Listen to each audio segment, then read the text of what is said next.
செயல்படுத்தப்படுகிற ஒரு முடிவெடுப்பது என்று வரும்போது காட்சி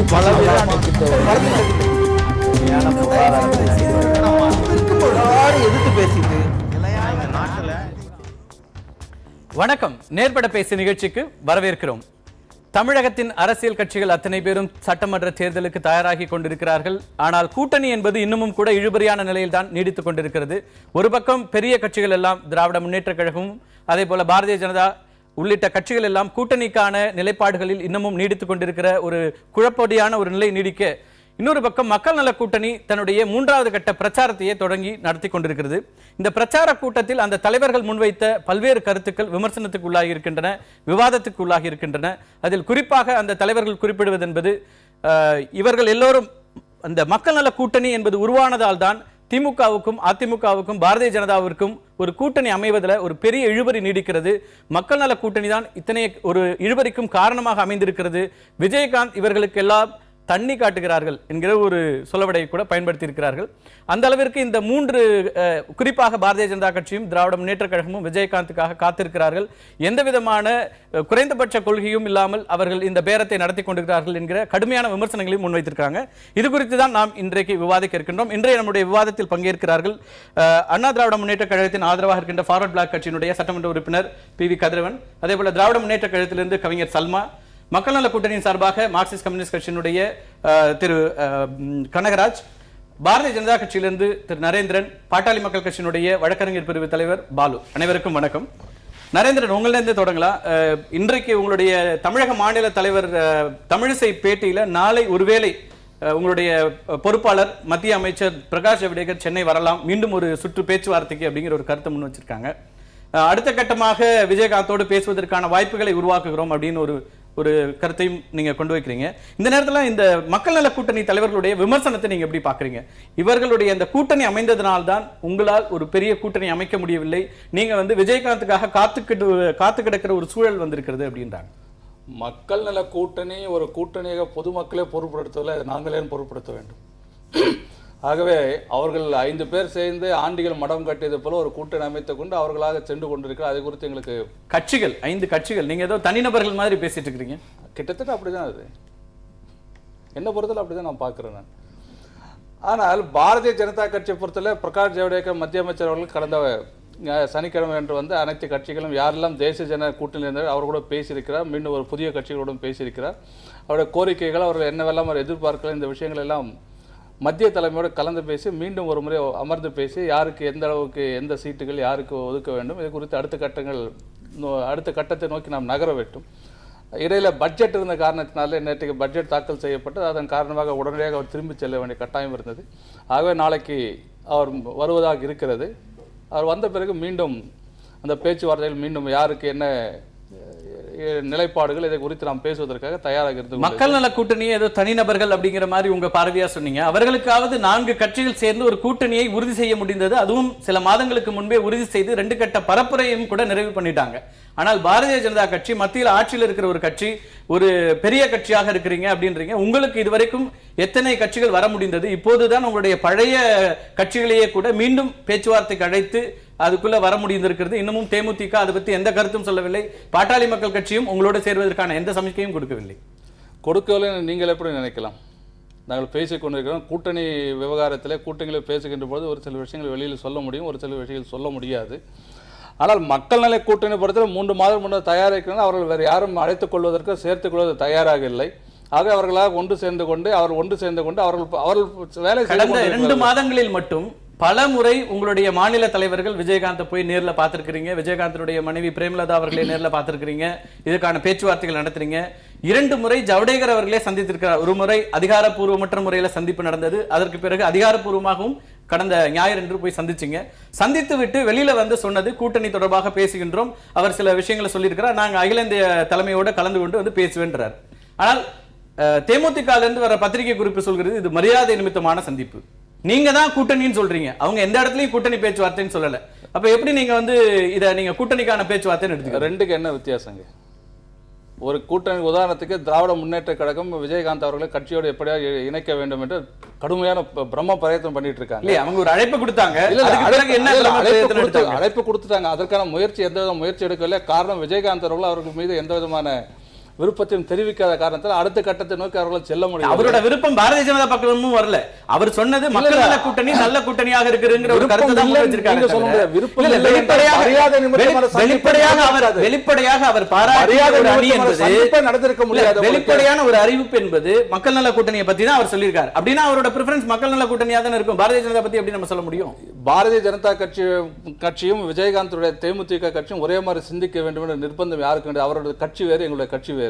ஆனா அத்தனை பேர் ஒருங்கிணைந்து தமிழகத்தில் சந்திப்புகளுக்கு பிறகு ஒரு மத்திய அமைச்சர் பொறுப்பாளர், தமிழகத்தினுடைய பொறுப்பாளராக இருக்கிற ஒருவர் வந்து சந்தித்த பிறகும் கூட அவங்க மரியாதை நிமித்தமான சந்திப்புன்னு தான் சொல்றாங்க. எந்த இடத்துலயும் கூட்டணிங்கிற வார்த்தைக்குள்ள அவங்க வரவே இல்லை.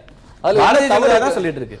கூட்டணி உறுதிப்படுத்த கையெழுத்து போடுவதற்கு முன்பாக ஏன் அதை குறித்து சொல்ல வேணும் நினைத்திருக்கல. கூட்டணி குறித்து பேசுகிறோம் நீங்க சொல்றீங்களா? அந்த மாதிரி அவங்ககிட்ட எந்த வார்த்தை கூட்டணி குறித்து பேசாமல் அவர் வீட்டில் நலம் விசாரிக்க சென்றோமா? கூட்டணி குறித்து தான் பேச சென்றிருக்கிறோம். மரியாதை நிமித்தம் தான் அவங்க சொல்றாங்க. அப்படின்னா மரியாதை நிமித்தம் என்பதும் கூட்டணி குறித்து பேச, மரியாதை இல்லாமல் கூட்டணி குறித்து பேச முடியாது. மரியாதை இல்லாத இடத்துல நீங்க கூட்டணி பத்தி எப்படி பேச முடியும்? கூட்டணி குறித்து பேச தயாராக இடத்துல மரியாதை இருக்காது. ஆகவே இரண்டு வெவ்வேறு வார்த்தைகள், இரண்டுக்கும் சொல்லுகின்ற மரியாதை நிமித்தமான சந்திப்பு பாட்டாளி மக்கள் கட்சியோடு நடக்குமா? அவங்களும் முதலமைச்சர் வேட்பாளர்னாங்க, இவரும் முதலமைச்சர் வேட்பாளர்னாரு. இவருடைய முதலமைச்சர் வேட்பாளரை நாங்கள் பரிசீலிக்கிறோம் அப்படின்னு சொன்ன பாரதிய ஜனதா பாட்டாளி மக்கள் கட்சியினுடைய முதலமைச்சர் வேட்பாளரை பத்தி எந்த கருத்து சொல்லல, அதுக்குள்ள வரவும் இல்ல. நீங்க வந்து அப்போ அவங்களுக்கு என்ன சொன்ன பதில் என்ன சொன்னீங்க? நீங்க கூட்டணிக்குள்ள வாங்க, அதுக்கு பிறகுதான் இதெல்லாம் பத்தி பேசணும், இப்ப பேச முடியாது, இதுக்கான முன் நிபந்தனைகள் வைக்க முடியாது. நீங்க இப்ப அன்புமணிக்கு ஒரு பார்வையும் விஜயகாந்துக்கு ஒரு பார்வையும் பாரதிய ஜனதா வச்சிருக்குதா? நிச்சயமா கிடையாது. இரண்டு பேருக்கும் ஒரே பார்வையில, அவர்களுக்கு மட்டுமில்லை யாரெல்லாம் தேசிய கூட்டு வர அத்தனை பேருக்கும் ஒரே சமமான ஒரு பார்வை தான் வைத்திருக்கின்றோம். இரண்டு பேரும் வெவ்வேறு அரசியல் கட்சிகள், நாங்களும் ஒரு அரசியல் கட்சி. எங்களோட கூட்டணி வந்திருக்கின்ற ஐஜேகாவாக இருக்கலாம், புதிய நீதி கட்சியாக இருக்கலாம், எந்த கட்சியாக இருந்தால் அவர்களுக்கு என்று ஒரு கொள்கை அத்தனை பேருக்கும் அரசியல் கட்சி ஆரம்பிக்கின்ற பொழுது சேவை செய்வது மட்டுமல்ல, ஆட்சிக்கு வர வேண்டும் என்ற நோக்கத்தில் தான் கட்சிகள் ஆரம்பிக்கப்படுகின்றது. அவர்கள் ஆசைப்படுவதில் எந்த விதமான தவறும் கிடையாது. ஆனால் ஒரு மாற்றத்தை கொண்டு வர வேண்டும், ஒரு சக்தி, ஒரு எதிர்மறையான ஒரு சக்திகள் தமிழகத்தில் வளர்ந்திருக்கின்ற சக்திகளை வீழ்த்திவிட்டு வர வேண்டும் சொன்னால் நல்ல சக்தியில் ஒன்றிணைய வேண்டும். ஒன்றிணைய வேண்டும் சொல்லுகின்ற நேரத்தில் யாராவது ஒருத்தர் விட்டு கொடுக்க வேண்டும். ஒருத்தர் விட்டு கொடுத்து சென்றால் தான் பேச முடியும். அப்பொழுதுதான் அந்த விஷயத்தை நாம் சாதிக்க முடியும். அதன் அடிப்படையில் இன்று அன்புமணி அவர்கள் விஜயகாந்த் அவர்கள் சொல்வதில் எந்த விதமான தவறும் இல்லை, அதோட நிலைப்பாடு. ஆனால் கூட்டணிக்கு கடந்த முறை கூட நான் பாராளுமன்ற தேர்தலில் அதே போன்ற நிலைப்பாடு இருந்தது. ஆனால் கிட்டத்தட்ட பாட்டாளி மக்கள் கட்சி இன்னும் சொல்ல போனால் 39 தொகுதிகளில் முன்கூட்டிய வேட்பாளர் அறிவித்து வேலையும் செய்து கொண்டிருந்தார்கள்.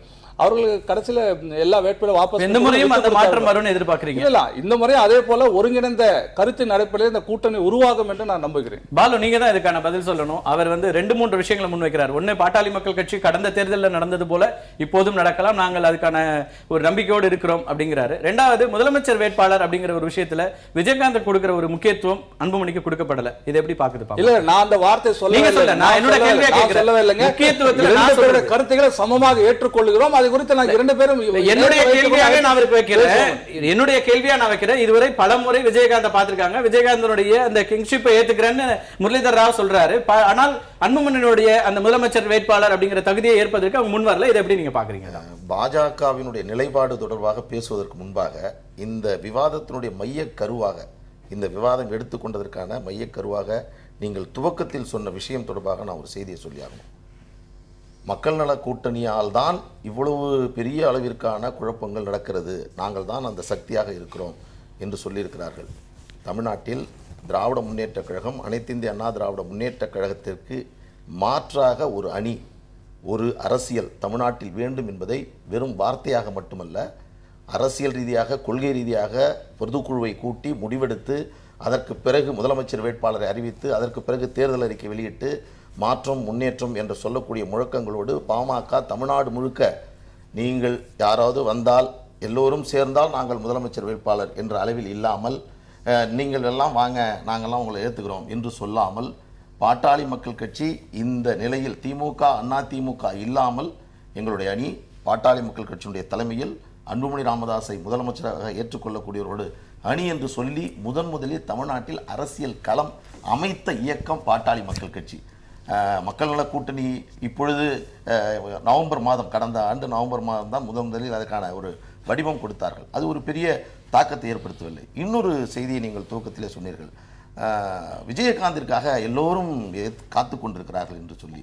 மக்கள் நல கூட்டணியைச் சேர்ந்தவர்கள் திரு மகேந்திரன் அவர்கள் தோழர் சொன்னார், விஜயகாந்த் எந்த நோக்கத்திற்காக இயக்கத்தை ஆரம்பித்தாரோ அந்த இயக்கத்திற்காகத்தான் மக்கள் நல கூட்டணி இருக்கிறது, வாருங்கள் நம்ம எல்லாம் ஒன்றா போய் பேசணும்னு சொல்லி கோயம்பேடில் போய் காஃபி டீ சாப்பிட்டுட்டு அங்கே அதுக்கான வேலை ஆகலை என்று சொல்லிவிட்டு வந்தவர்கள் தான் இவர்கள். இப்போது என்ன சொல்கிறார்கள் என்று சொன்னால், பாஜக காத்து கொண்டிருக்கிறது, திமுக காத்து கொண்டிருக்கிறது, நாங்கள் தான் பெரிய சக்தி, அது எங்களுக்கு ஒரு விஷயத்தில் மக்கள் நல கூட்டணியோடு நாங்கள் அதிகமாக முரண்பட வேண்டாம் என்று நினைக்கிறோம். ஏனென்றால் திருமாவளவன் அவர்களோ அல்லது கம்யூனிஸ்ட் இயக்கமோ வைகோ அவர்களோ ஏதோ ஒரு சூழலில் திமுகவோடு அதிமுகவோடு இருந்தார்கள் என்று சொன்னால் எங்களுடைய நோக்கத்தை அது சற்று பலவீனப்படுத்தக்கூடியதாக இருக்கும். எதிரியோடு அவங்க என்ன சொல்றாங்க, இந்த மாற்றம் அப்படிங்கிறது திமுக அதிமுகவுக்கான மாற்றம் மட்டும் இல்ல, பாமகவும் அதே போன்றுதான் அப்படிங்கிற குற்றச்சாட்டை வைக்கிறாங்க. உங்களை மாற்றமா அவங்க பார்க்க முடியாதுன்றாங்க. ஊழல் அப்படிங்கிற விஷயத்துல அவங்க இன்னைக்கு பேச்சிலையுமே சொல்லப்படுறது என்னன்னா, அன்புமணி மேல இருக்கிற வழக்குகளையும் குறிப்பிட்டு இவங்க 3 பேருமே ஒரே மாதிரியான கட்சிகள் அப்படிங்கிற முத்திரை. ரொம்ப சந்தோஷம், அந்த சான்றிதழுக்கு ரொம்ப நன்றி.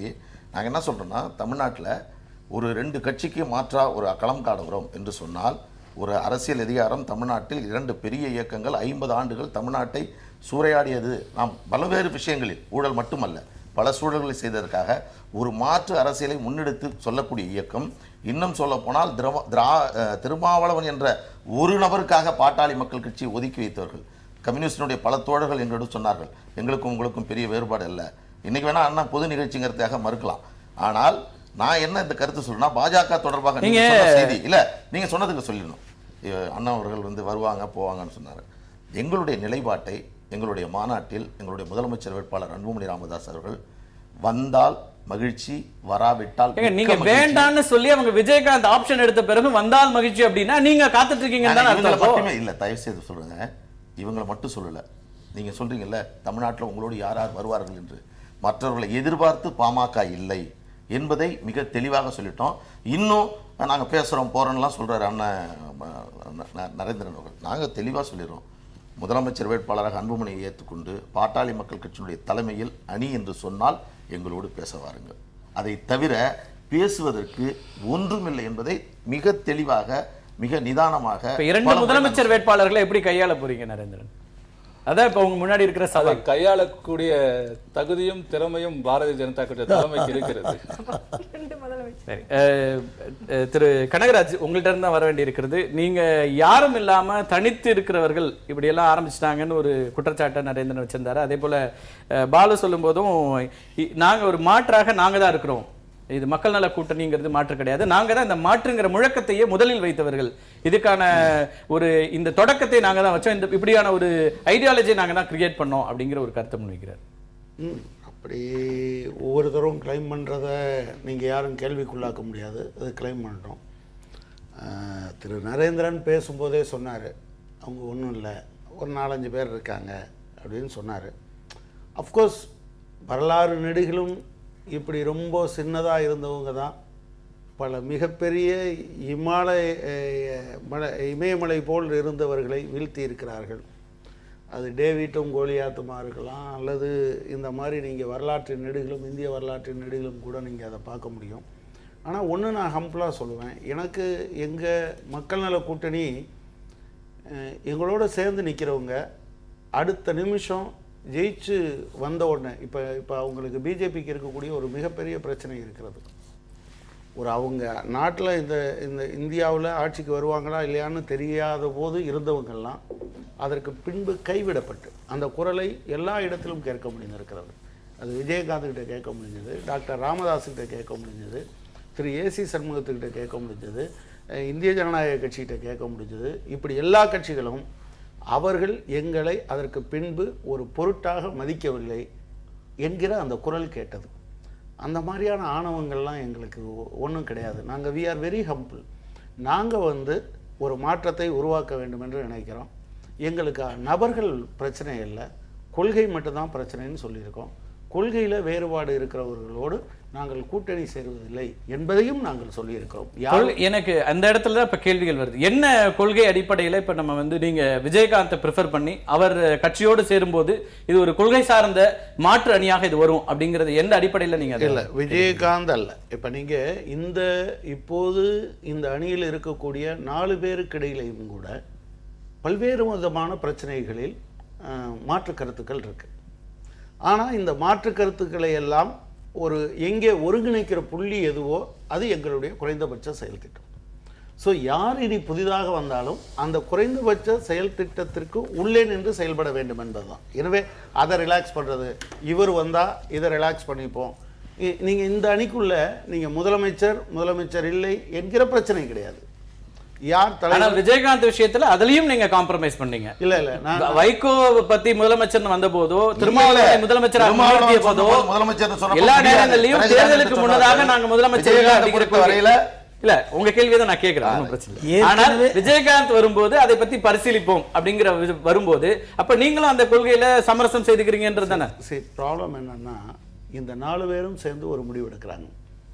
ஒருவேளை இதுல வருகிற ஒருவருக்கு இந்த குறைந்தபட்ச செயல் திட்டத்தை எல்லாம் ஏற்றுக்கொண்ட பிறகு இந்த முதலமைச்சர் பொறுப்பு தான் ஒரு தடைன்னு ஒருத்தர் நினைச்சா அது எங்களுக்கு ஒன்றும் பிரச்சனை இல்லை அப்படின்னு சொல்லியிருக்காங்க. இல்ல அந்த இடத்துல நான் கேட்கிறேன். இல்ல என்னோட கேள்வி, இப்ப நீங்க வந்து திமுக இருக்கக்கூடாது, அதிமுக இருக்கக்கூடாது, 2 பெரும் கட்சிகளும் தமிழகத்தை சுரண்டிட்டாங்க, அவங்க வந்து தமிழகத்தையே சீரழிச்சிட்டாங்க, இதுக்கு ஒரு மாற்று வேணும்ன்றீங்க. இந்த மாற்றாக விஜயகாந்த் எந்த அடிப்படையில விஜயகாந்த் நீங்க தேர்ந்தெடுக்கிறீங்க? அதான் இல்ல விஜயகாந்த் அல்ல மாற்று. நீங்க முதலமைச்சர் வேட்பாளராக ஏற்க தயாருங்க போது அல்ல ஒன்னும் வந்து அவர் குறைந்தபட்ச செயல் திட்டம் ஏற்றுக்கொள்றது அதுதான் எங்களுக்கான அடிப்படை. ஸோ அதுக்குள்ள இருந்து தான் ஒருத்தர் செயல்பட முடியும். எனவே நீங்க அந்த வரையறைக்குள் நின்று நீங்க வேற எந்த காம்ப்ரமைஸ் சொன்னாலும் நீங்க அதாவது இந்த வேட்பாளரா இத்தனை தொகுதி இந்த இடத்துல ஒரு கேள்வி. சுபவீர பாண்டியன் ஒரு கட்டுரை எழுதினார். சுபவியோட கட்டுரை வந்து பெரிய விவாதத்துக்கு உருவாக்குனது. அதுல ஒரு வரி சொல்றாரு, எந்த கொள்கையும் இல்லாமல் அரசியல் நடத்துவதால் தான் எல்லா கட்சிகளும் அவரோடு பேச்சுவார்த்தை நடத்த முடிகிறது அப்படிங்கிற ஒரு விமர்சனத்தை முன்வைக்கிறாரு. அதுல மக்கள் நல கூட்டணியும் சேர்ந்ததுதான். இல்லை, அதாவது ப்ராப்ளம் என்னன்னா நீங்கள் எப்படி வேணாலும் வாங்க அப்படின்னு கேட்கல. நாங்கள் ரைட் ஃப்ரம் த பிகினிங் இதுதான் எங்களுடைய நாங்கள் மக்கள் குறைந்தபட்ச செயல் திட்டத்தை அடிப்படையும் சொல்லிட்டோம். அதுக்குள்ள நீங்கள் சேர்ற யார் வேணாலும் வரலாம் என்று சொல்லியிருக்கோம். அதை தாண்டி இவர்கள் எல்லாம் வந்தாலும் கூடாது என்று சொல்லியிருக்கோம். எனவே யூ கேன் காம்ப்ரமைஸ். விஜயகாந்தை பொறுத்த வரைக்கும் இன்னொரு விமர்சனம் முன்வைக்கப்படுறது, ஒரு எதிர்க்கட்சி தலைவர் அந்தஸ்துல இருந்தவர், ஒரு கேபினெட் மந்திரி, ஷேடோ சிஎம்னு சொல்லக்கூடிய அளவுக்கு இருந்த ஒருத்தர் 5 ஆண்டுகள்ல என்ன செய்தார் அப்படிங்கிற ஒரு கேள்வி முன்வைக்கப்படுகிறது. அப்ப அந்த மதிப்பீடுகளையும் சேர்த்துதான் மக்கள் நல கூட்டணி அவரை வந்து தன்னுடைய தலைமை ஏற்பதற்கு அழைக்கிறதா? இல்ல, சரி, தேர் ஆர் 2 பாயிண்ட்ஸ். நீங்க வந்து ஒரு தனி மனிதர், தனி மனிதராக நம்ம விஜயகாந்த் பார்க்கல, எதிர்க்கட்சி தலைவர் அப்படிங்கிற பொறுப்புல இருக்கிற விஜயகாந்த். சரி, முதலமைச்சராக இருக்கக்கூடிய டாக்டர் கலைஞர் அசெம்பிளிக்கு போறதில்லை. நான் அசெம்பிளி பர்ஃபார்மன்ஸ் மட்டுமே எதிர்க்கட்சி தலைவருடைய வேலை கிடையாது இல்லையா? அது உங்களுக்கு தெரியாது இல்லை? அது கரெக்ட்.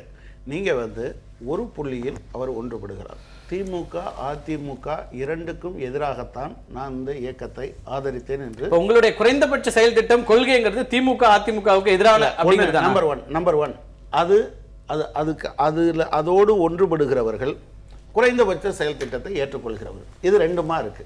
இந்த 2ம் குறைந்தபட்ச செயல் திட்டத்தை கிட்டத்தட்ட நீங்க சொல்கிற அதே செயல் திட்டங்களும் அதை விட அதிகமாகவும் பாட்டாளி மக்கள் கட்சியும் வைக்கிறாங்க. அவங்களை ஏற்பதற்கு நீங்க தயக்கம் காமிக்கிறீங்க, அதை நீங்க வேறு விதமாக விமர்சிச்சு அவங்க வேண்டான்னு ஒரு முடிவு எடுக்கிறீங்க. இல்ல நான் பாட்டாளி மக்கள் கட்சியினுடைய கடந்த காலம் ஒன்று தமிழகத்தில் மிகவும் பிற்படுத்தப்பட்ட வஞ்சிக்கப்பட்ட வன்னியரின மக்களுக்கு மிகவும் பிற்படுத்தப்பட்டவர்கள் என்கிற அந்தஸ்தை பெற்று தருவதில் அதற்கு ஒரு பாசிட்டிவ் ரோல் இருக்கு. சாரி, மன்னிச்சிடணும், பாட்டாளி மக்கள் கட்சியினுடைய செயல்பாட்டை தயவு செய்து சிறுமைப்படுத்தாதீர்கள். அரசியல் அதிகாரம் பெற்ற பிறகு எந்தெந்த மக்களுக்கு எந்தெந்த தளங்களில் நாங்கள் பணியாற்றி இருக்கிறோம் என்ற வரலாறை தயவு செய்து பார்த்துட்டு சொல்லுங்க. அதற்கு முன்பு சங்கமாக இருந்தபோது ஒரு சமுதாயத்தை ஒன்று திரட்டியதற்கு பிறகும் பிறகும் நிறைய மாற்றங்கள் நாங்கள் செய்திருக்கிறோம். நம்ம பேசலாம். மற்றவர்களோட கருத்துக்களை தவிர்க்கணும் தான் சொல்ல. நான் முடிஞ்ச பிறகு நீங்க சொல்லல. ஒருவேளை நான் தவறாக இருந்தால் எல்லாரும் பார்த்துட்டு இருக்காங்க. அதாவது நாங்க 82 நீங்க 18 என்று நீங்க தலித் மக்களுக்கு இல்ல, எதிராக அவர்கள் மட்டும் அதாவது இல்லாமல் 300 கோடி ரூபாய் பேரம் பேசுற விஜயகாந்தை ஏற்றுக்கொள்வோம். இல்ல என்ன அடிப்படையில் அப்படி சொல்றீங்க? சொல்றேன். அபாண்டமான ஒரு குற்றச்சாட்டை நம்ம போற போக்குல அப்படி சொல்லிட முடியாது. சமூக வலைதளங்களை நான்லாம் பார்த்துட்டு இருக்கேன். இல்ல, மத்தவங்க சமூக பார்க்கறாங்க. வலைதளங்கள்ல வர்ற 1000 விஷயங்கள் இருக்குது. அது எல்லாத்தையும் நம்ம பேசிட முடியுமா? சமூக வலைதளங்கள்ல உங்களுக்கு எதிராகவும் பல்வேறு விமர்சனங்கள், குற்றச்சாட்டுகள் முன்வைக்கப்படுது. வந்து எந்த விஷயத்தையும் சமூகத்துல இன்னைக்கு பேசக்கூடிய திமுகவோடு, பாஜகவோடு, தேமுதிக மக்கள் நல கூட்டணியோடு விஜயகாந்த் அவர்கள் பேசிக் கொண்டிருக்கக்கூடிய பல்வேறு நீங்க விதமான கூறுகள், பேச்சுவார்த்தைகள் நடக்கிறது. அதுல வந்து அவர் எல்லோரோடும் பேசுகிறார். அதை விமர்சிக்கிற தகுதி இல்ல, அதை விமர்சிக்கிற உரிமை உங்களுக்கு உண்டு. அப்படி இல்ல. ஆனால் அதற்கான காரணங்களை, உள்நோக்கங்களை கற்பிக்கிறது உள்நோக்கமே இல்ல. ஆதாரங்களோட நம்ம பேசலாம். அப்படி இந்த மாதிரி ஒரு மேடையில ஆதாரம் இல்லாம போக முடியாது. நம்ம பேசலாம், நம்ம தொடர்ந்து பேசலாம். நம்ம ஒரே பேசலாம். ஒரு நிமிஷம். 300 கோடி ரூபாய் கொடுக்கிற அளவுக்கு உங்கள்கிட்ட இல்லைங்க, கொடுக்குறவங்கள்ட்ட கேட்கறாங்க. நான் உங்கள்கிட்ட சொல்றேன். இல்ல, நம்ம திரும்பி நீங்க அதுக்குள்ள இல்ல, அப்படின்னா நீங்க அதை நம்புற பட்சத்துல அப்ப அப்படியான ஒருத்தரோட நீங்க இல்லன்னா ஏன் விமர்சனம் போறீங்களான்ற கேள்வி ஏன் வரும். இல்லன்னா ஏன் விஜயகாந்த் விமர்சனம் இல்ல இல்ல, பண்றாங்க? அதுக்குள்ள நம்ம இப்ப மக்கள் போயிடலாம். சல்மா, விமர்சனம் பண்றாங்களே. திமுகல இருந்து இந்த சுபவியுடைய கட்டுரை ஒன்று, விஜயகாந்தனுடைய இந்த நிலை, இன்னைக்கு அந்த கட்சி இருக்கிற நிலை, இதெல்லாம் பத்தி வரும்போது அது உடனடியாக ஒரு மறுப்பு வருகிறது. அவர் வந்து திமுகவோடு, திமுகவினுடைய தலைமைகளை எப்போதும் எதிரொலிக்கிற அல்லது அதுக்கு நெருக்கமாக இருக்கிற ஒரு தலைவராக இருக்கிறார். இயக்க ரீதியாக அவர் சேர்ந்து பணியாற்றி கொண்டிருக்கிறவர். அவருடைய கட்டுரையை உடனடியாக நீங்க மறுக்கிறீங்க, அதுக்கும் திமுகவுக்கும் தொடர்பு இல்லை அப்படின்னு சொல்லிட்டு. அப்போ இன்னமும் விஜயகாந்த் மீது எந்த விதமான, விஜயகாந்த் வந்து ரொம்ப ஒரு சாஃப்ட் கார்னர்ல வச்சுக்கணும், அவர் ஒரு கூட்டணிக்கு வரக்கூடிய ஒரு தலைவராக இருக்கிறார், அவர் எந்த இடத்துலயும் மனம் நோந்து நோக செய்திடக்கூடாது அப்படிங்கிற ஒரு அக்கறையோடைய திமுக தலைமை இது அணுகுதா? பொதுவாக இப்போ தேர்தல் காலத்தில் வந்துட்டு இது போன்ற விஷயங்களை வந்து நம்ம மறக்க முடியாது வந்து. ஏன்னா இப்போ கூட்டணிக்கான கதவுகளை வந்து திறந்து வச்சுருக்காங்க எல்லாருமே.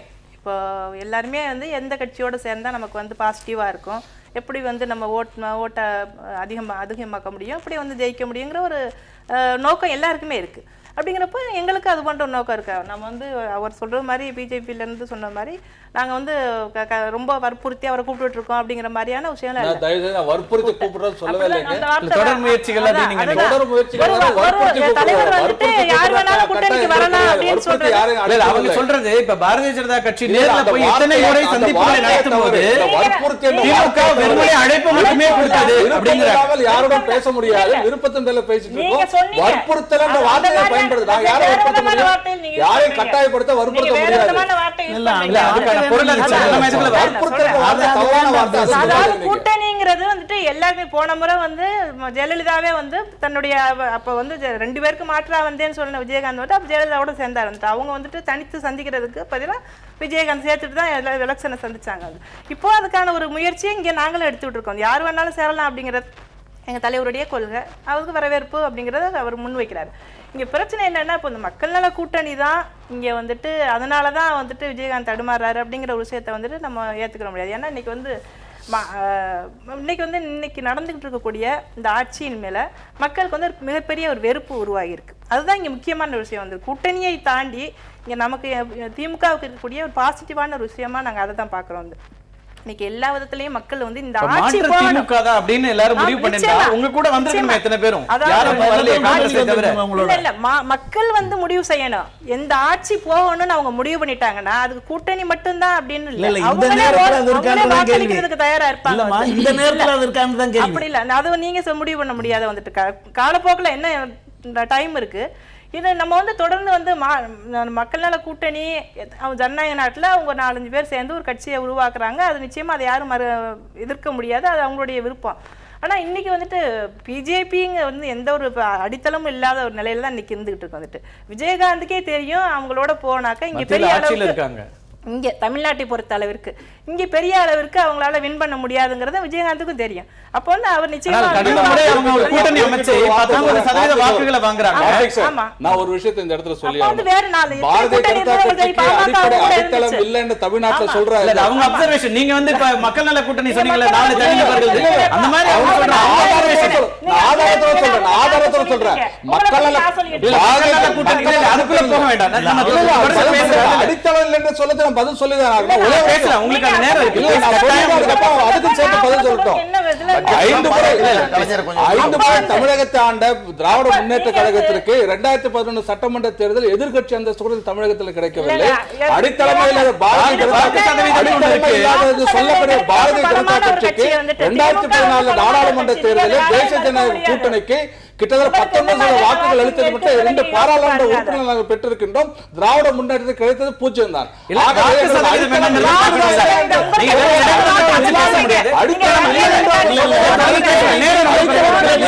பிஜேபி பேசுறீங்களே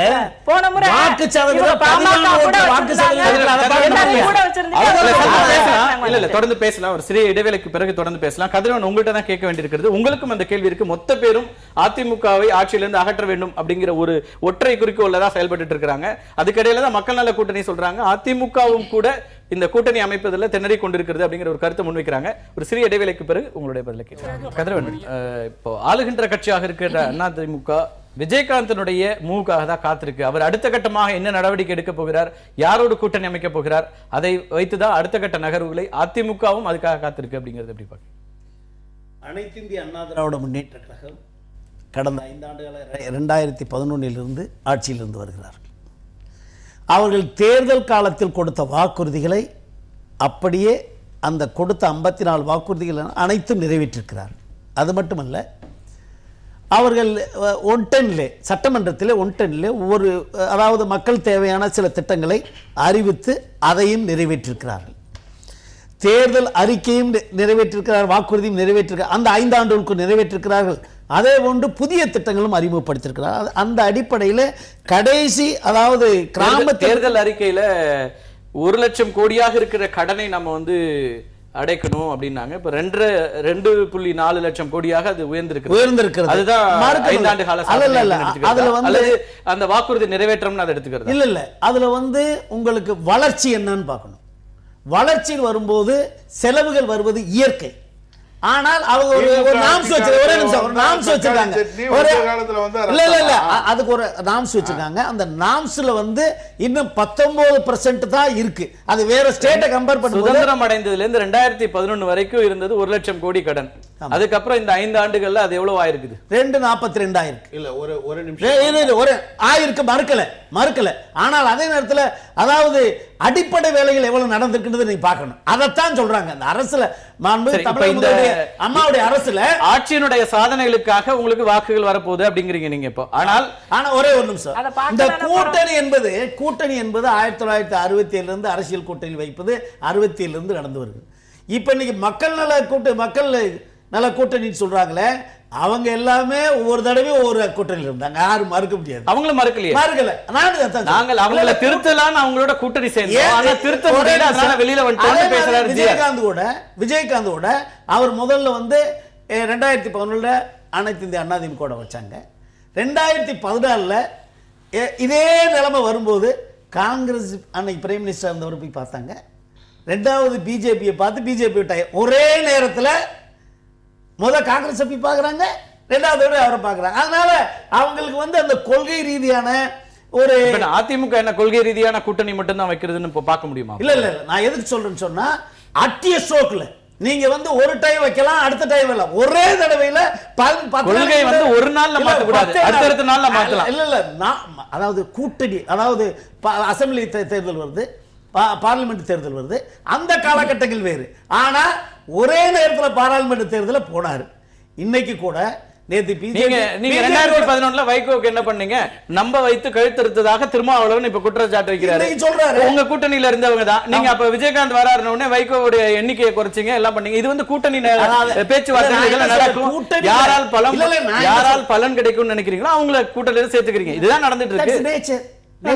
அப்ப அதை என்ன நீங்க மற்றவங்க சொல்றது நீங்க அந்த டயத்துல அசெம்பிளி தேர்தல் ஒண்ணு, பார்லிமெண்ட் தேர்தல்.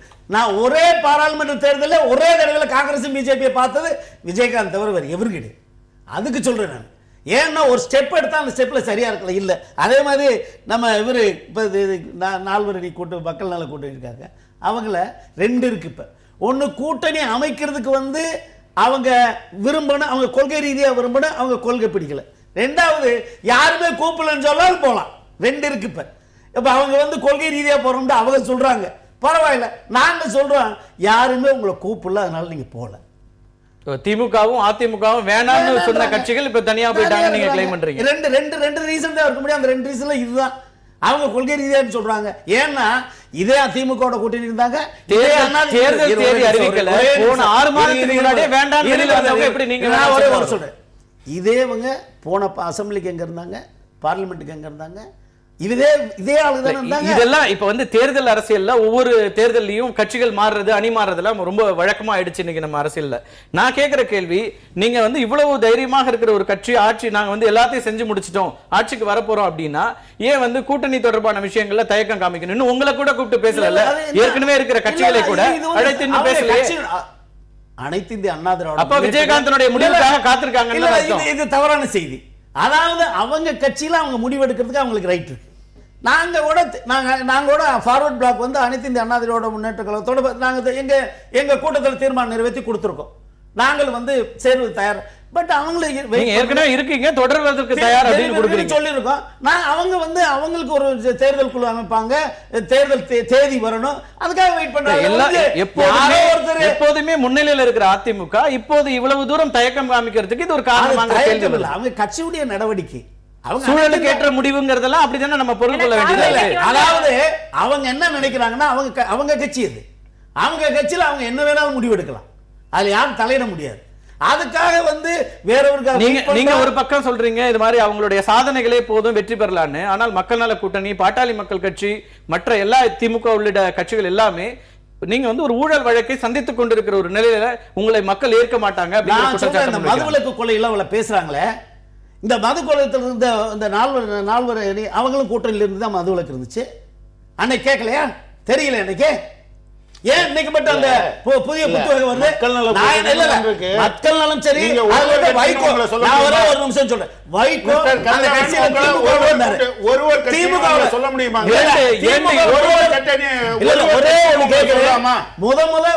திமுக கையெழுத்து கள்ளச்சாராயம் நடத்தும் போது, கள்ளச்சாராயம் திறக்கும் போது வைகோ எந்த கட்சியில இருந்தாங்க?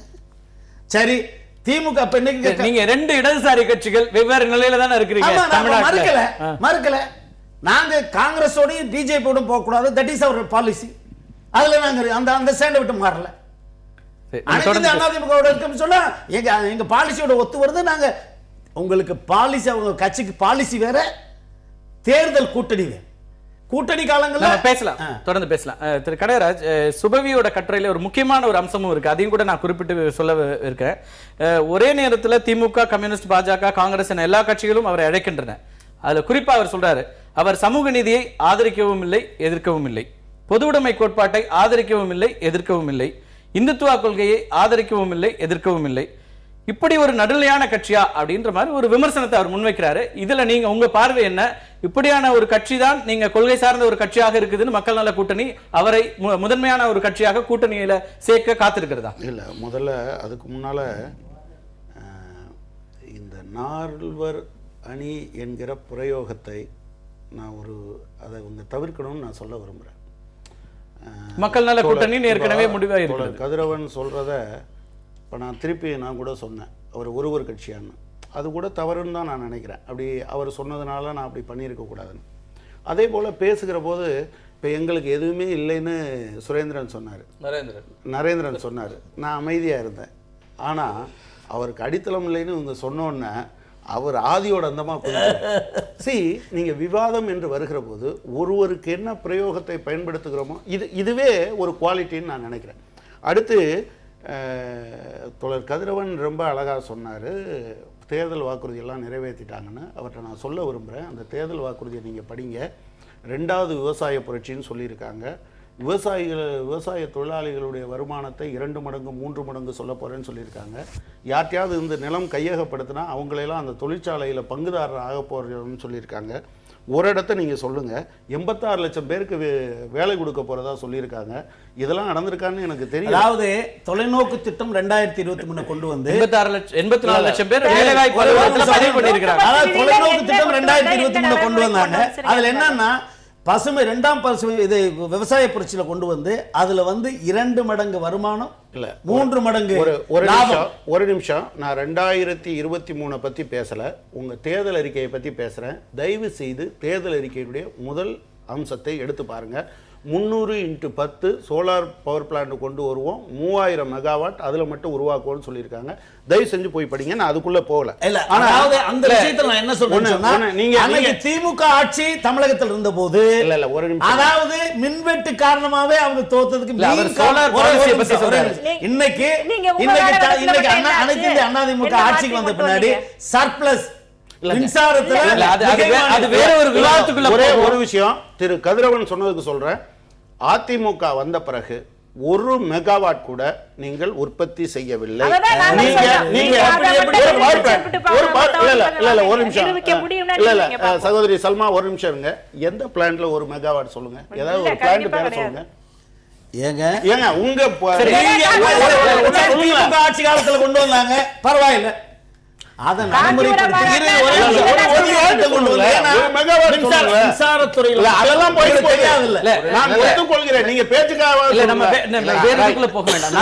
விஜயகாந்த் குறித்த அந்த பார்வைக்கு உங்களுடைய பதில் நான் ஏற்கனவே சொல்லிட்டேன். இந்த 4 கட்சிகளும் சரி, இதற்கு பின்னால் நாங்கள் அழைக்கிறவர்களும் சரி, எல்லா பிரச்சனைகளிலும் 100% உடன்பாடு கொண்டவர்கள் அல்ல. குறைந்தபட்சம் ஒரு 50% இருக்கணும்ல. இல்ல அதுல ஒருத்தர் மாறுபட்ட கருத்து உடையவராக கூட இருக்கலாம். ஆனால் அடிப்படையில் இந்த குறைந்தபட்ச செயல் திட்டம் இதை ஏற்றுக்கொள்கிறவராக இருக்க வேண்டும். அவர் பொது உடைமை தத்துவத்தை ஏற்றுக்கொள்ள வேண்டும் என்று நாங்கள் குறைந்தபட்ச செயல் திட்டத்தை திமுகவோ அதிமுகவோ ஏற்க முன்வந்தா அவங்களோட இருப்பீங்களா? இல்ல, அதைத்தான் நாங்கள் சொல்லியிருக்கோம். அதை சொல்லுகிற போதே இந்த 5 கட்சிகளோடு நாங்கள் கூட்டணி செய்வோம். அதுதான் அந்த 5 கட்சிகள்னு ஒரு நீங்க வந்து ஒரு காரணங்களை முன்வைக்கிறீங்களே, அதுல இதெல்லாம் பாத்தீங்களா? இப்ப வந்து நீங்க குறைந்தபட்சமாக இடதுசாரிகளுடைய இதுல பொது உடைமை சித்தாந்தங்களையும் சமூக நீதி சார்ந்த விஷயங்கள்லையும் இவருடைய நிலைப்பாடு என்ன, இந்துத்துவ விஷயங்கள்ல இவருடைய நிலைப்பாடு என்ன, ஆதரிக்கவும் இல்லை எதிர்க்கவும் இல்லை, இப்படியான ஒரு நிலைப்பாட்டில் இருக்கிறவரை நீங்க ஏற்றுக்கொள்கிறீர்களா அப்படிங்கிற கேள்விதான் முன்வைக்கிறாங்க. இல்ல, அதாவது ஒண்ணு என்னன்னா, அவர் எதிர்நிலை எடுத்தார் என்கிற அம்சங்கள் எதையும் நாங்க பார்க்கல. அவர் அப்படியே இருந்தாலும் கூட இந்த திட்டத்தை ஏற்றுக்கொள்கிறார். நாங்க இப்ப சிபிஐ ஒரே நேரத்துல நீங்க நேர் எதிர் கொள்கையில் இருக்கிற சித்தாந்தத்தில் இருக்கிற இந்துத்துவ கட்சியோடு அவர் பேசிக் கொண்டிருக்கிறார், வெளிப்படையாக பேசுறாரு, அவர் அந்த தலைவர்களை சந்திக்கிறாரு. அதற்கு பிறகும் கூட நீங்க வந்து அவருக்காக காத்திருக்கீங்க அப்படின்னா என்ன உங்க குறைந்தபட்ச கொள்கை அல்லது செயல் திட்டம் அப்படின்னு நான் புரிஞ்சுக்கல. முதலாளித்துவ கட்சிகள் எதை எடுத்தாலும் சரி, அவங்க வந்து அதுல காங்கிரஸோடவோ பிஜேபியோடவோ கூட்டு சேராத கட்சி அப்படின்னு நீங்கள் ஒன்று தேடவே முடியாது. அப்படி ஒரு நிலைமையே இந்தியாவில் இல்லை. அது மத்தியில் பவரில் ஷேர் பண்ணல. நீங்க நான் அதை புரிஞ்சுக்கிறேன். நீங்க வந்து கூட்டணி சேராத கட்சிகள் இல்லாம இருக்கலாம், ஆனால் ஒரே நேரத்தில் கதிரவன் குறிப்பிடுற மாதிரி ஒரே நேரத்தில் எல்லோரோடும் பேசிக் கொண்டிருக்கிற ஒருத்தர், அதை எப்படி நீங்க பாக்குறீங்கிறது கேள்வி. இல்ல, நாங்க அவரை அழைச்சிருக்கோம், அவர் எல்லாரோடும் பேசிட்டு இருக்காருன்னு நீங்க சொல்றீங்க. வெளிப்படையா செய்திகள் வரது நீங்க தொலைக்காட்சிகளை பாக்குறீங்க, செய்தித்தாள்களை படிக்கிறீங்க. இல்ல, ஒரே ஒரு நிமிஷம். இவங்க போய் பார்த்துட்டு வந்தாங்க.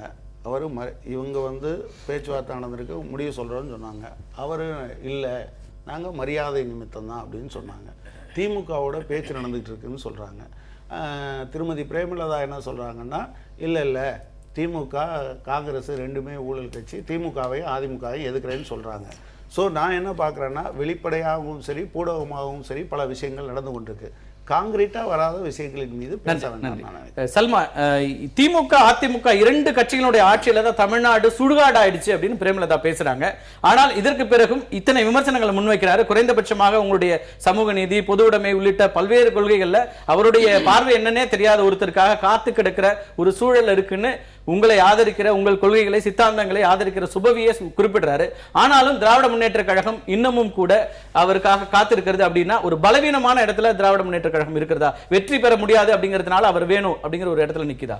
இதுல வந்து பலவீனம் அப்படிங்கிற ஒரு வார்த்தை இங்க நான் ஏத்துக்கிற மாட்டேன். வந்து தமிழ்நாட்டுடைய முக்கியமான கட்சியா நாங்க இருக்கோம், பலமான கட்சி தான் நாங்க. இன்னைக்கு வந்து ஒரு இன்னொரு பலவீனம் சொல்றது உங்களுக்கான அடிப்படையான ஒரு வாக்கு சதவீதம் இருக்கு, அதெல்லாம் மறுக்க முடியாது. ஆட்சி அமைக்கக்கூடிய அளவுக்கான வாக்குகளை பெற முடியாதுங்கிற இடத்துல இருக்கீங்களா? இங்க வந்து நம்ம எப்பவுமே இந்த கூட்டணி கணக்கு தேர்தல் காலத்துல தவிர்க்க முடியாது. அது யாரா இருந்தாலும் ஒரு சின்ன இன்னும் கொஞ்சம் நம்முடைய கட்சியோட இன்னொரு கட்சியை சேர்த்தோம்னா இன்னும் கொஞ்சம் பலம் அதிகரிக்கும், இன்னும் கொஞ்சம் வாக்குகள் அதிகமாகுங்கிறது ஒரு எல்லாருடைய கணக்கு தான் வந்து. அதை வந்துட்டு அதை தான் வந்துட்டு முன்னாள் ஜெயலலிதா அவர்கள் செஞ்சாங்க. அதே மாதிரி இப்போ நாங்களும் எதிர்பார்த்துட்டு இருக்கோம். அதில் ஒன்றும் அவர் வந்தாலும் வரலனாலும் நாங்கள் வந்துட்டு அது பெரிய விஷயம் இல்லை. ஆனால் வந்து ஒரு கொள்கை அப்படின்னு பார்த்தோம்னா அவங்க வந்து போன முறை ஏடிஎம்கே திட்டுனாங்க, பிரேமலதா அப்புறம் போய் அங்க சேர்ந்தாங்க. விஜயகாந்துக்காக காத்திருக்கிற சூழல் அப்படிங்கிறது வந்து அவருடைய பலம் இல்ல, பெரிய கட்சிகளுடைய பலவீனம் அப்படிங்கறத கருத்து வைக்கிறாரு. அதெல்லாம் பலவீனம் அப்படின்னு நம்ம ஏத்துக்கிற முடியாது. பலம்னா என்ன பலம்னா இங்க முக்கியமான விஷயம் என்னன்னா எங்களுக்கு இருக்கக்கூடிய வாக்கு வங்கி இன்னைக்கு ரெண்டாவது இன்னைக்கு இந்த ஆட்சியின் மீது இருக்கக்கூடிய மிகப்பெரிய அதிருப்தி. மக்கள் வந்து இந்த வாக்குகள் நிச்சயமா நம்ம அதான் நடக்க போகுது வந்துட்டு. மக்கள் வந்து யாரு வரக்கூடாதுங்கிறத முடிவு செஞ்சுட்டாங்க வந்துட்டு. அந்த அளவுக்கு தெளிவா இருக்காங்க. கூடுதலா இன்னொரு கட்சி சேரும் பொழுது வரக்கூடிய பலம் யாருக்குமே வேணான்னு தோணும். அதாவது தேவைப்படுது, நாங்க அதை எதிர்பார்க்கிறோம். அதுல என்ன தப்புன்னா எல்லாருமே அதை தான் செய்வாங்க. இன்னைக்கு வந்துட்டு பிஜேபி தொடர்ந்து பேசிட்டு இருக்காங்க, விஜயகாந்த் கூட இப்ப ஏடிஎம்கே இன்னைக்கு வெயிட் பண்ணிக்கிட்டு இருக்காங்க அப்படின்னா அவங்களும் ஏதாவது ஒரு காரணங்களோட தான் வெயிட் பண்ணிட்டு இருக்காங்க. அவங்களும் வந்துட்டு பெரிய கட்சி தான். இப்ப இதுக்கான காரணங்கள் எல்லாமே அவங்கவுங்களுக்கு கூடுதலான வாக்குகளை கொண்டு வரணும் அப்படிங்கிற ஒரு நோக்கம் தான். இவங்க எல்லாருடைய பேச்சிலையும் பார்க்கும்போது இப்போதும் நீங்க அவரை குறைத்து மதிப்பிட்டாலும் கூட அவர் வந்து தீர்மானிக்கிற ஒரு சக்தியாக அவர் இருக்காரோ அப்படிங்கிற ஒரு எண்ணத்தை உருவாக்குது. இந்த ஆட்சிக்கு வரக்கூடியவர்கள் யார் என்பதை தீர்மானிக்கக்கூடிய இடத்துல விஜயகாந்த் ஒரு சக்தியா இருக்கிறாரா? எல்லா இயக்கங்களும் எதிர்பார்த்துக்கிட்டு காத்துக்கிட்டு இருக்கிற மாதிரி, நேரத்தை வீணடிக்கிற மாதிரி இந்த விவாதமும் தேவையில்லாத ஒருத்தரை பத்தி பேசி நேரத்தை வீணடிச்சிட்டு இருக்க மாதிரி தான் எனக்கு தோணுது. ஒட்டுமொத்த திராவிட முன்னேற்ற கழகம், பாரதிய ஜனதா கட்சி, மக்கள் நல கூட்டணி இத்தனை பேரும் இருக்காங்க.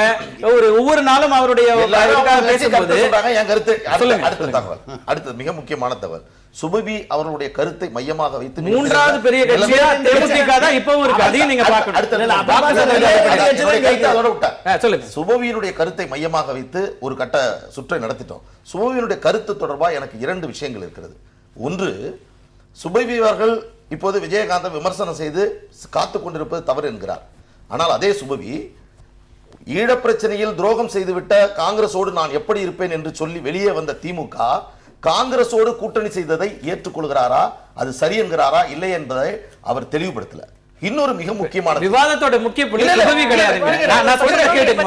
இல்ல நீங்க உங்களோட புரிதல் இல்ல.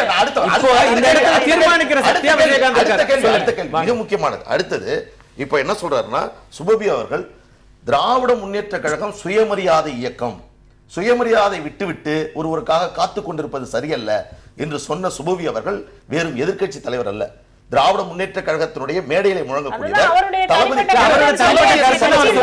அப்படிப்பட்டவர் சொன்ன சுபவியருடைய கருத்தை திராவிட முன்னேற்ற கழகம் ஏற்றுக்கொண்டிருக்க வேண்டும். அப்படியே ஆனால் ஸ்டாலின் என்ன சொல்றாருன்னா, அவருடைய இயக்கம் வேற, எங்க இயக்கம் வேற, அது அவருடைய கருத்து, இது எங்களுக்கு தொடர்பு இல்லை என்று சொன்னால் கொள்கை என்பது எங்களுடைய வேட்டி போன்று, பதவி என்பது எங்களுடைய துண்டு போன்று என்று சொன்ன திராவிட முன்னேற்ற கழகம் துண்டுக்காக வேட்டியை இழக்க தயாராகி கொண்டிருக்கிறது. எப்படியாவது பதவியில் வரல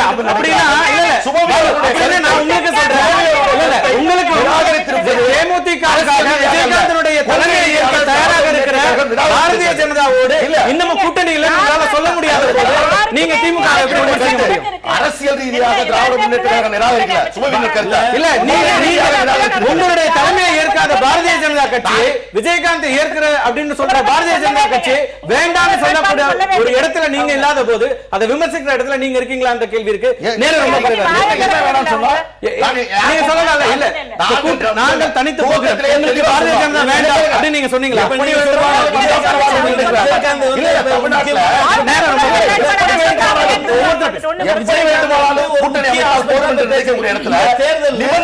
சட்டமன்ற தேர்தலில் விஜயகாந்த் ஒரு முக்கிய பொறுப்புல எல்லாரும் கேட்கிறாங்க. அதிமுக ஒண்ணு நிபந்தனை வைத்து அவங்க ஒண்ணு விஜயகாந்த் வந்தா தான் எங்களுக்கு நடக்குது அந்த மாதிரி சிந்தனை இல்லையே. பிஜேபி பார்த்திருக்காங்க, திமுக கேட்கிறாங்க. பிரேமலதா சொன்னாங்க கூட்டத்துல 234 தொகுதிகளிலும் போட்டியிட தயாரான்னு கேட்டபோது நாங்கள் கூட்டணி அறிவிப்பதற்கு முன்னாடி அதிமுக அப்படி ஒரு அறிவிப்பை கொடுக்க தயாரானாங்க.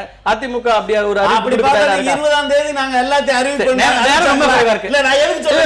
அவங்க அந்த தோதுக்காக பேசுறாங்க.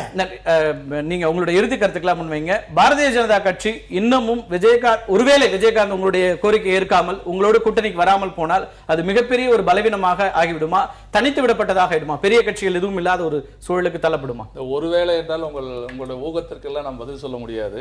ஆனால் நிச்சயமாக எங்களுக்கு நம்பிக்கை இருக்கிறது, இந்த இரு பெரிய கட்சிகளும் எங்களோட கூட்டணிக்கு வரும். பாரதிய ஜனதா நாங்கள் பாட்டாளி மக்கள் கட்சி தெளிவா சொல்லிட்டாங்க, முதலமைச்சர் வேட்பாளர் ஏற்காத பட்சத்தில் கூட்டணி தொடர்பான விவாதத்திலே எங்களை கூப்பிடாதீங்க. நாங்க ரொம்ப தெளிவா இருக்கோம். இந்த தேர்தல்ல நாங்க கூட்டணி தொடர்பாக நிறைய எங்களுக்கு விமர்சனங்களை பார்த்து விட்டோம். மிக தெளிவான முடிவு இந்த தேர்தல்ல பாமக தனித்து எங்களுடைய தலைமையில் தான் இப்போ எந்த விதமான ஐயத்திற்கும் சந்தேகத்திற்கு இடமே இல்ல. தெளிவான ஒரு கட்சி அவங்க வந்து பிஜேபி கேக்குறாங்க. இல்ல இல்ல நாங்க எங்களுக்கு அது என்ன பிரச்சனைனா நீங்க ஒரு சிம்பிள் விஷயம். நீங்க வந்து திமுகவோட கூட்டணி இல்லை, அதிமுகவோட கூட்டணி இல்லை, தெளிவா சொல்லிட்டீங்க. எங்களை ஏற்றுக்கொண்டவரோட கூட்டணி. ஆனால் பாரதிய ஜனதாவோட கூட்டணி இல்லைன்னு சொல்லாதனால அவங்க பேசதான் செய்வாங்க. எங்களுடைய தலைமையை இல்ல அவங்க சொல்லலன்னு சொல்றாங்க இயக்கம் இப்போதும் நீங்க வந்து என்னன்னா எங்க தலைமை ஏற்றா வரும் அப்படிங்கறதோட அர்த்தம்ங்கிறது முழுமை அடையலன்னு தான் அர்த்தம். அவருக்கான அது திமுக எல்லாத்தையும் சமரசம் செய்யலாம். நேரம் ரொம்ப குறைவா இருக்கு நரேந்திரன். அதாவது 2 கட்சிகளை மட்டுமல்ல வேறு நாளை ஜவடேகர் வரும்போது இதுல ஒரு இறுதி வடிவம் வருவதற்கான வாய்ப்புகள் இருக்கா? நாளைக்கே வரும் என்று சொல்ல முடியாது. பட் வருவதற்கான சாத்தியக்குள்ள அதிகமாக இருக்கின்றது. இன்னும் 2-3 முறை பேச வேண்டிய கூட இருக்கலாம். இந்த கூட்டணி எல்லாம் தேர்தல் இன்னும் அறிவிக்கப்படவில்லை. உங்க கூட்டணியுடைய பலத்தை முழுமையாக உங்க கூட்டணி பலமுடையதாக இருக்கிறதுங்கிற ஒரு அபிப்பிராயத்தை உருவாக்குவதற்கு விஜயகாந்த் இருந்தா மட்டும்தான் முடியும் அப்படின்னு நம்புறீங்களா? நீங்க கூட்டணி எங்களுடைய பலத்தை வளர்க்கிறதுக்காக இல்ல, தமிழகத்தில் ஒரு மாற்று சக்தி வரணும், நல்ல ஆட்சியை கொடுக்க என்பதுதான் நோக்கம். இதற்காக அத்தனை பேர் ஒருங்கிணைத்து யாரெல்லாம் மோடியுடைய தலைமை ஏற்றுக்கொள்கிறார்கள், யாரெல்லாம் தேசிய ஜனநாயக கூட்டணி நம்பிக்கை இருக்குது அவர்கள் ஏற்றுக்கொள்ள வேண்டியதான் நோக்கம். அதுக்குள்ள சின்ன சின்ன பிரச்சனைகள், யார் முதலமைச்சர் வேட்பாளர், யார் மந்திரியா இருக்கணும், இந்த விஷயத்துக்குள்ள அது வந்து ஆட்சிக்கு வரக்கூடிய வெற்றி பெற்ற பிறகு இதை குறித்து நம்ம யோசிப்போம். அதுக்கு முன்பு இதுக்கு ஒரு வடிவம் கொடுக்க விடும். ஆனால் இன்றைய தலையாய நோக்கம் தமிழகத்திலே மோடி செய்கிற சிறப்பான ஒரு ஆட்சி தமிழகத்தில் வர வேண்டும். அதற்காக அத்தனை மாற்று சக்திகளும் ஒருங்கிணைத்து கொண்டு செல்ல வேண்டும். இதற்காக யாரோட பேச தயாராக இருக்கணும், பேசிக் கொண்டிருக்கணும். நிச்சயமாக வருவாள் நம்பிக்கை இருக்கிறது. ஆனால் எந்த ஒரு காலகட்டத்திலும் பாரதிய ஜனதா கட்சி பலவீனப்படாது. நேற்றைக்கு உங்கள் தொலைக்காட்சியிலே கூட மக்கள் கருத்து கணிப்பிலே பாரதிய ஜனதா தனியாக சொல்றாங்க. அந்த முடிவை நீங்க எடுக்க போறீங்களான்னு தெரியல. மக்களோட எதிர்பார்ப்பு பாரதிய ஜனதா அதற்காக மக்கள்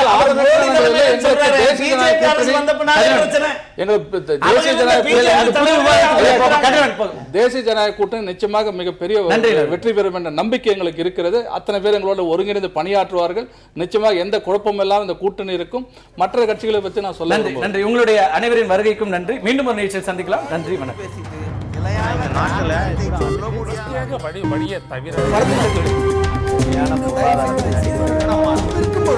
எதிர்த்து